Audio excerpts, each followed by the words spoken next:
നമസ്കാരം, സിറ്റി ന്യൂസിലേക്ക് സ്വാഗതം. Vellanchira friends arts and sports ക്ലബിന്റെ ആഭിമുഖ്യത്തിൽ SSLC +2 LSS USS പരീക്ഷകളിൽ വിജയികളായ പ്രദേശത്തെ വിദ്യാർത്ഥികളെ അനുമോദിച്ചു.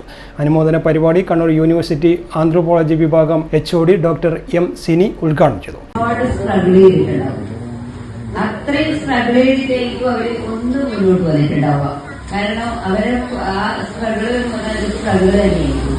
അതേപോലെ ഈ സെക്കൻഡ് ജനറേഷൻ അത്ര സ്ട്രഗിൾ ഉണ്ടാവില്ല. തേർഡ് ജനറേഷൻ ആകുമ്പോൾ വീണ്ടും ആ സ്ട്രഗിൾ കുറയാണ്. അപ്പൊ എനിക്ക് തോന്നുന്നു ഇവിടെയുള്ള കുട്ടികൾ മിക്കവാറും സെക്കൻഡ് ജനറേഷൻ അല്ലെങ്കിൽ തേർഡ് ജനറേഷൻ വിദ്യാർത്ഥികളായിരിക്കും. അപ്പൊ നിങ്ങൾ ആലോചിച്ച് നോക്കൂ, നിങ്ങളെ പേരൻസ് എത്ര സ്ട്രഗിൾ ചെയ്തിട്ടായിരിക്കും വന്നിരിക്കുന്നത്. അപ്പൊ അത്രയും സ്ട്രഗിൾ നിങ്ങൾക്കില്ല. അപ്പൊ നിങ്ങളുടെ മുമ്പിൽ ഒരുപാട് ഓപ്പർച്യൂണിറ്റിയാണ്. കേരളത്തിൽ നിങ്ങൾക്കറിയാം, നമ്മുടെ ഇന്നത്തെ അന്തരീക്ഷത്തിൽ നമുക്ക് ഏത് വിദ്യാഭ്യാസവും ഏത് തരത്തിലും പഠിക്കാൻ കഴിയുന്ന ഒരു സാമൂഹ്യ അന്തരീക്ഷമാണുള്ളത്.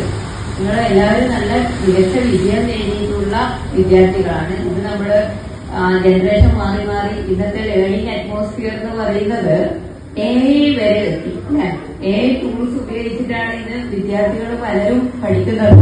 കല്യാശ്ശേരി പഞ്ചായത്ത് മെമ്പർ KP ഓമനയുടെ അധ്യക്ഷതയിൽ സെക്രട്ടറി നിജു സ്വാഗതവും പ്രസിഡന്റ് സുനിൽ നന്ദിയും പറഞ്ഞു. News desk city news. കൂടുതൽ വാർത്തകൾ അറിയുവാൻ സിറ്റി ചാനൽ വാട്സ്ആപ്പ് ഗ്രൂപ്പിൽ ജോയിൻ ചെയ്യുക. അപ്പോൾ YouTube ചാനൽ സന്ദർശിക്കുക. വാർത്തയുടെ അവസാനിക്കുന്നില്ല. മറ്റൊരു വാർത്തയുമായി വീണ്ടും കാണാം. നമസ്കാരം.